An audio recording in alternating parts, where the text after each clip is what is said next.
Hello? Hey, Francesco, are you coming? Yes, I'm on the move. How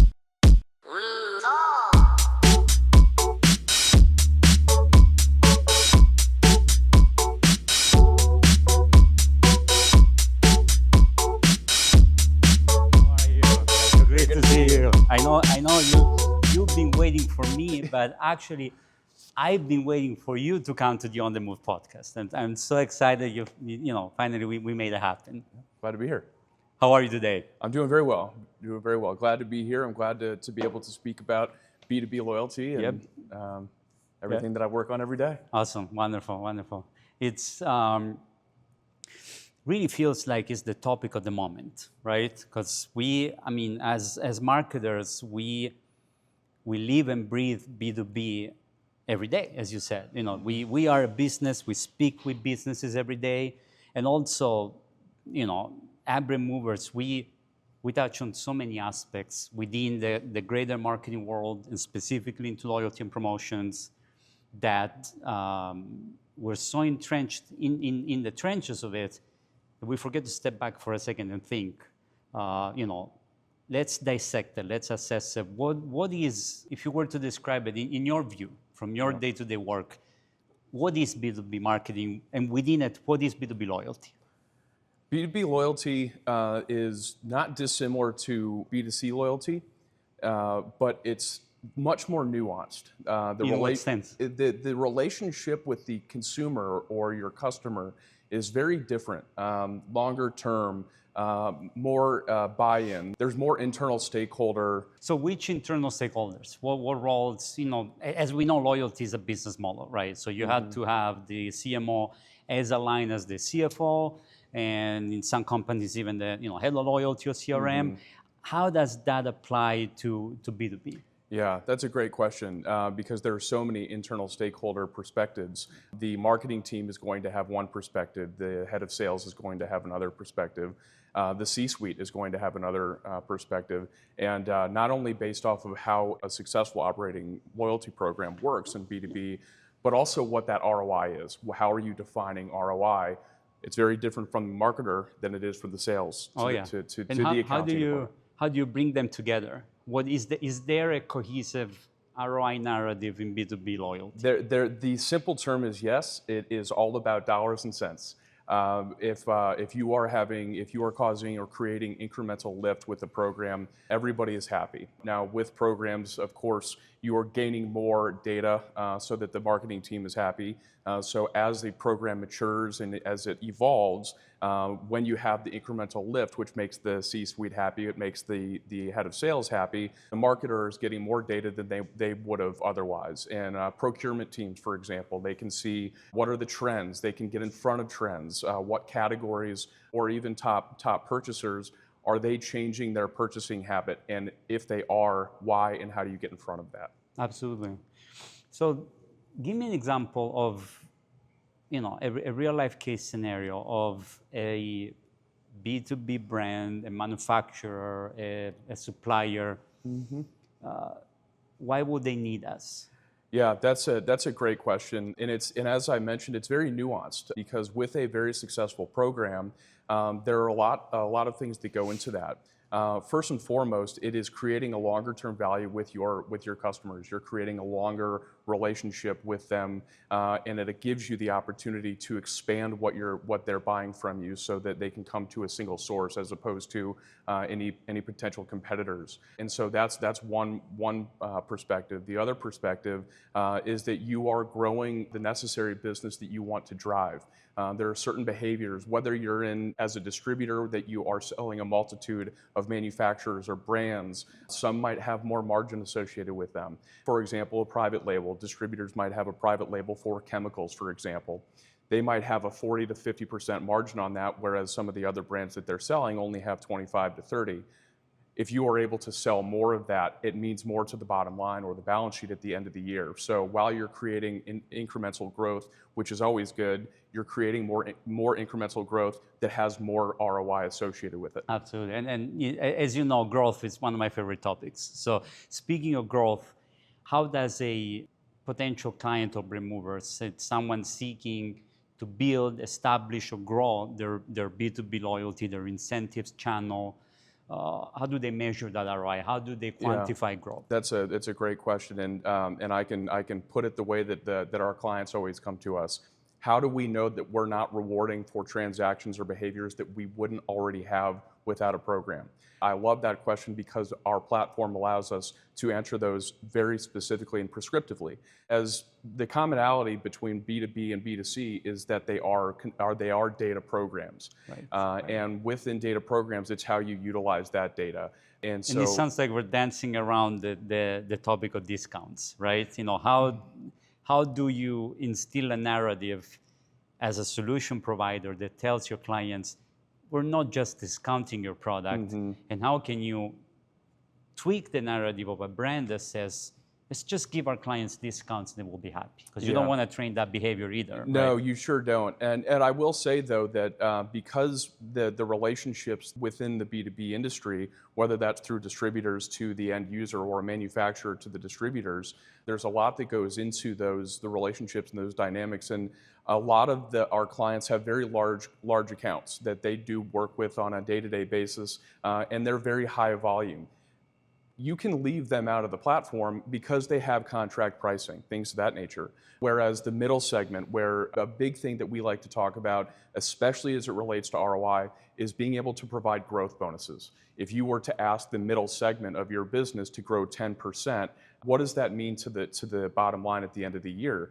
And so asking that subset to grow 10% and rewarding them for doing that by offering them merchandising, distributor credits, things like that, but we give them the option. We let them decide how they want to utilize that return, and in doing so, we can create that incremental lift while the end user is getting a true net benefit from it. So it's a symbiotic relationship in that sense where our clients are able to grow their business and sales while their clients are happy to do business with them because they're getting something beyond the standard traditional transactional relationship that is so common. So in a sense, it's behavioral marketing once more. That's what it is, right? You're in B2C, in business to consumer marketing, you're incentivizing consumer behavior. You're teaching that the purchase behavior is a good behavior because you get rewarded for it. Loyalty to a brand is rewarding because you get rewarded for it. In B2B, you're applying the same concept, the same really trigger or human psychology, but switching it to the sales people of a brand being incentivized to perform more for the benefit of the bottom line, or the channel partners, the distributors incentivized to sell more, to produce more, to benefit that relationship. It goes down to that sense of mutual loyalty, right? As a distributor, I commit to you, brand, B2B brand, and I'm loyal to you, and you're loyal to me because you reward my effort. It's the positive cycle of human behavior. Absolutely, absolutely. And it's really interesting on B2B, while we still have that human element, we still want that loyalty. If you are getting something, you don't want to leave that on the table. But it's a nuanced conversation when you're talking about who's purchasing and why and when and how many other purchasers are there within an organization, so that it might not just be one individual buyer who's making that decision. But when you apply a loyalty program to B2B, what you're doing is making sure that there is something it's almost like its own ecosystem where all the individual buyers might have their own input, but if they all have a net benefit of getting something because of their purchasing with someone who's offering a B2B program, they're all in alignment that let's go there as a single source as opposed to different distributors and things like that. So it allows for removing expanding the share of the wallet. That makes a lot of sense. So before we proceed, for those of you who just tuned in to connect with us, I want to remind you that this podcast is brought to you by the On the Move podcast, which is the in-house podcast of Brandmovers. Brandmovers is the central hub for all things customer engagement, from digital promotions to B2C and B2B loyalty. And today, we have a very special guest, one that I've been willing to put on the hot seat for a while, is my colleague, Ray Desloge, Sales Director for B2B Loyalty here at Brandmovers. Welcome, Ray. Thank you. Yeah, wonderful to be here. Thank you so much. So would you say, Ray, that we are experiencing the B2Cification of B2B marketing and specifically of B2B loyalty? And if so, you can tell me if it's not the case, but if so, why? It's funny. The short answer is yes, and it's a buzzword that everybody hears. We've heard about it in consumer programs forever, but it is something that is morphing into the B2B world, and that's gamification, where you are able to provide gamification, especially in B2B, because the B2B relationships that exist and have existed for so long are purely transactional. Rarely do you have the opportunity to create a relationship with your customers or your end users that is outside of the purview of the more you spend, the more you get. And so being able to provide gamification, so being able to come in and monitor how close am I getting to a certain benchmark? Am I expanding my reach into a specific category, and how close am I to achieving an award for that? So, and would that gamification be applied to incentivizing the sales force of a certain brand, or is to reinforce partnerships, or both cases? In your day-to-day experience, where do you see that be most successful? Yeah, the gamification is most successful when we are looking to expand the amount of sales for an end user, so that they are especially with growth bonuses, tiers, leveling up, things like that, where you get something for achieving that benchmark. That's the human nature. That's where you have the commonality with B2B. But alternatively, another thing that we can't forget about B2B programs is that the sales teams are typically involved in the program, so that they are able to monitor what their accounts are doing. And another thing that we can apply to that, which is outside of the standard loyalty or an incentive program for the end users, is that if the more that the end user is expanding their customer base and growth, then the sales teams can get credit for that. So the more that they're growing their customers and their accounts, then they can actually measure themselves against the other sales reps. We're creating a little bit more of a competition internally, which helps drives the B2B program itself, because of course they want to sell more. Absolutely, the healthy competition of the happier the salesperson, the more they sell, the more the business growth, the happier the business. That's right. So in your client work, right, the happiest clients that we have, which clearly are all of them, naturally, what are they the most happy about of working with Brandmovers within B2B loyalty? Is there a recurring trend? Is there one thing that you hear often, or are they happy for multiple reasons? And if so, which ones are they? Oh gosh, that's a great question. And I think it all boils down to our scalability. While our platform, we have two platforms, they're both scalable. They're both fully operational, or they both have full functionality out of the box to be able to create things like category bonuses, high margin product SKU level bonuses, growth bonuses, things like that. But which is great. That's a very good thing to have. But I think a strong differentiator between us and anybody else, or our competitors, or a big strength of Brandmovers, is that we are very hands-on. We are a managed solution, even with our B2B clients. And the number one piece of good feedback that we receive is that we work with our clients to ensure the success of the program. We like to say that we don't build the car and throw you the keys and say good luck around the track. Exactly. So we are truly a managed solution, and we consider our relationships with our clients partnerships and not vendorships. That's a brilliant point. So tell me three industries, three sectors of, because B2B could happen to be a catch-all category, right? If you were to put name and last name in the sense of industries of our clients, is it recurring? Are there a certain specific type of company, of organizations that benefits from our services more than others? You know, your top three industries within B2B loyalty. Yeah, well, I think that you can break it down to really the industries and the verticals. There's a lot of commonality within what they're looking to accomplish. So I think really what it comes down to are manufacturers, distributors, and then professional, any sort of professional, whether that's insurance or financial services, which is surprising. The manufacturing and the distributing, of course, those channels are very different, a little bit more SKU based or brand based or category based. but we are seeing more of a trend into other professional services where, so for example, an insurance company that is trying to entice independent agents to utilize their services versus somebody else, and what they can do for that, whether that's rewarding for more quotes that are received or more bound policies, things like that. So I think really it comes down to it. It's hard to pinpoint three actual industries per se, but I would say that manufacturing, distributing, channel partners, sales incentive programs, along all of those that go into that, and then professional services. And among these industries, on average, for brands like this ones that you described, how long does it take for a B2B loyalty program to come to life? Yeah. Well, to come to life, the way that we build them out with our platform, a lot goes into it. We have to understand the strategy, the KPI, the specific goals, long-term and short-term. But understanding that we can stand something up within a couple of months. But to really Which is impressive. Which is impressive in and of itself. And there's a lot that goes into that. We have very good teams that provide that support.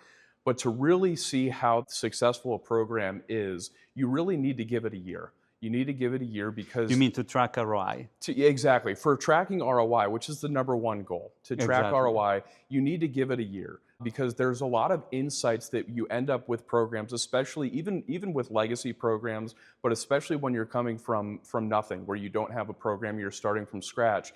You have to understand, and it takes time to have your client base or your customers to get acclimated to the platform, what you can do for it. Simplicity is key. It has to be easy to understand and to convey. But within about a year, you will have a good understanding of how people are responding to it, and are they responding the way that you want them to? And if they're not, how do we pivot? How do we change our trajectory and use the data, true data and analytics that we can provide in real time? Exactly. And on the importance of data, you touched on it earlier. You just mentioned it right now. Obviously, if you think of from a business to consumer standpoint, first-party data are purchasing behavior. Where do they purchase? How often? What do they purchase? Are there product adjacencies? Do they purchase that certain product along with the other one? Yeah. Do they shop from the midnight food delivery to the family going grocery shopping to CPG, consumer packaged goods and retail partnerships? This is all in the B2C world. For B2B, what data do brands crave?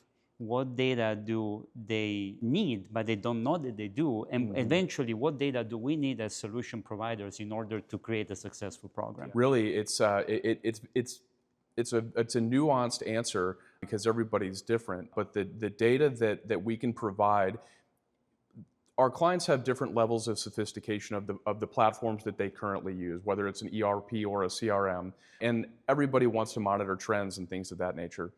Purchase trends, category trends, things like that. Our platforms allow you to monitor that in an ongoing fashion for every single down to each individual consumer, even if there are multiple buyers. So what it allows you to do is to get in front of trends, purchase trends, and downward trends, I think, is really the big thing, is to curb or to bolster your sales for something that you see as a downward trend. So a downward trend, can you give me an example? Yeah, so we've seen quite a bit of stuff in the news about tariffs and things like that, and so there might be different categories and different industries that our clients that they sell to, and so they could see that, of course, there are going to be certain things that come from different countries where there's going to be tariffs. That was easy to see, but categorically, for example, we have a client who they sell electrical components, but typically on a need it now basis, and so inventory is an extremely difficult thing for them to get in front of. But in this case, they saw that the tariffs were coming, and so they said, well, we need to do something around this. They promoted, well, now that this is coming down, you will have a week, you'll get a certain multiplier for the points if you hold inventory, so that when you do need it down the road, you're holding the inventory. And it flipped things on its head. It created good sales for our client, but more importantly, it allowed their end users to be happy, their customers to be happy, because when they needed it again and they were holding inventory, they had access to that without having to deal with the tariff pricing. So what you're really saying is that loyalty is dynamic. Loyalty can adapt to current circumstances. It could mold into the constraints or opportunities at the macroeconomic level. It can adjust to an economy. as long as obviously there is a pre-existing loyal following, right? Exactly. Which for brands is obviously the consumer base that turns from being a consumer that purchases a product to being a tribe, a following. Yeah. In B2B, is there such a thing as a tribe? And or is it external, is it internal, is it channel partners? What's the base that the loyalty is based on from a business to business standpoint? Yeah. Well, from the relationship from our clients to their customers, that's really what a B2B program is all about, is to create that tribe. It's to create that brand affinity or relationship. A lot of our clients have multiple competitors. So the idea, and they might sell different lines. And so we try to do with these programs, or what we accomplish with these programs, is that they can bring themselves in as the single source. So they might have their client base where they might come to them consistently for one brand or one category, but they're going elsewhere for one that might be offered with our clients. And our clients can say, grow with us in this and we'll reward you for that. And so what it does, it drives their end users into them, and it creates that affinity, that brand affinity or that relationship with our client. If you were to say what not to do in B2B marketing, in B2B incentives programs, in B2B loyalty? Yeah, two things. One, don't overcomplicate it. The more complex the program gets, the harder it is for people to understand. They won't use it. Second, and this is paramount to any program, but and certainly not secondary, this is no particular order, don't not communicate the program. The biggest problem that we see in B2B programs that we have to contend with is communicating the program to the end user. If they're not communicated properly, they tend to slip. And how do you communicate the program? yeah, so that's a great question. We like to work with our clients to have whether they have their own newsletters, things like that, but we can send out program-specific communications, whether that is you're this close to the next tier, this is a promotion that's coming up for Father's Day, this is a promotion coming up for this new brand or this new line, which is another thing that we do where if you want to encourage, our clients want to encourage a new line to be purchased, then they can run a promotion for that. And you have to communicate that so that they know what they're getting. That makes a lot of sense. Looking ahead, what's the future of B2B loyalty? First and foremost, automation. The biggest pain points that we see with our clients is that our systems, where we can integrate with our client systems, CRMs, ERPs, marketing communication platforms, being able to have a sophisticated system that allows us to integrate with our clients, that makes it a seamless experience, not only for the end users, but also for the administrators of the platform and for the program. And so we hear more and more about AI and connectivity and things like that. That's where we're going to lean into that, where we can do that, where we can create segmentation based off of AI, or utilizing AI to create segmentation, who's purchased what in the last 6 months versus what they did not for the last 9 months, things like that. So, which will eventually affect ROI positively, because efficiency and speed, it's ROI positive, and leveraging the technology that it's not a burden, it's not a cost center, but it's an asset. 100%. Going back to the balance sheet. 100%. And it's providing data and insights that they might not have ever had before. Why are we even in business if not for ROI? And that's the question our clients ask first. The reason why they engage with us, it's what it's all about, right? So what are the two main priorities for someone dissecting ROIs, analyzing ROIs, and bringing it back to the C-suite, back to the finance angle of it, ROI of a B2B program? Yeah, that's a great question. It's one we get every day. And there are two things that we can do specifically that are all attributable to ROI, and it's auditable. All the data is there. First and foremost is growth bonuses. Growth bonuses are one of the best drivers of ROI for programs because you have direct attribution to growth within a certain segment. So we talk about growth bonuses within different segments, say the small, medium, and large. The large customers and the small customers, if you're asking a large customer to grow 10%, it's difficult because they're already doing so much business with you. If you're asking a small consumer or a small customer to grow 10%, it's almost too easy. Whereas that middle segment, if you ask them to grow 10%, while it means a heck of a lot more to the bottom line, it might be a little bit more difficult to attain. But if they do attain it, they get something material. They're driving to get to that purchase. But alternatively, one thing that we can't forget is if you're asking the middle segment to grow 10%, it's great when they do accomplish that, but we can't ignore that if we ask them to grow 10% and we have people who grow 5, 6, 9%, while they didn't get the net benefit of that reward, we still grew that middle segment. And that has real attribution to ROI. And we monitor that on a day-to-day basis with all the data and analytics that we have. Second would be our category bonuses. This comes down to share of wallet. For example, if you're a distributor in the Jan-San industry where you have paper and you have chemicals and you might have batteries, you name it, it's across the board. If you were to apply a category bonus where you have one client that they're only purchasing paper from you, if you ask them to expand their business or expand their purchasing with you within the chemical side of the business, which might have higher margin, things like that, now they're at a single source with you where they're coming to you for more than one category. So you're not only are you expanding the growth of the categories that you are selling, but you're creating a stronger, tighter relationship with your customers, which is the name of the game. And speaking of the game, if you were to analyze the secret recipe of success, how much of the success of a B2B loyalty program, of an incentives program, how much of it comes from the technology versus the brain of the business-to-business strategist? Oh boy, that's a great question. I think there's a marriage of the two. The technology, of course, is very important, and to be able to capture all the necessary elements that go into how we're monitoring this. These are not digital punch cards where it's buy 10 cups of coffee, get the 11th free. It might be a little bit more nuanced where if we're capturing whether it's a specific type of coffee and we want to expand that. Whereas the strategy behind these programs is paramount. We have to understand the nature of our business. We have clients that are in the exact same vertical, but they have very different models. And so they're selling differently. Their end users are different. And so understanding their specific KPI and goals allows us to create more of a purpose-built platform and program so that their end users are getting something that is more pertinent to them so that it's more valuable. Definitely, that makes a lot of sense. How different is a list of goals to achieve for a product-based business-to-business brand versus services, as you mentioned, insurance or financial services?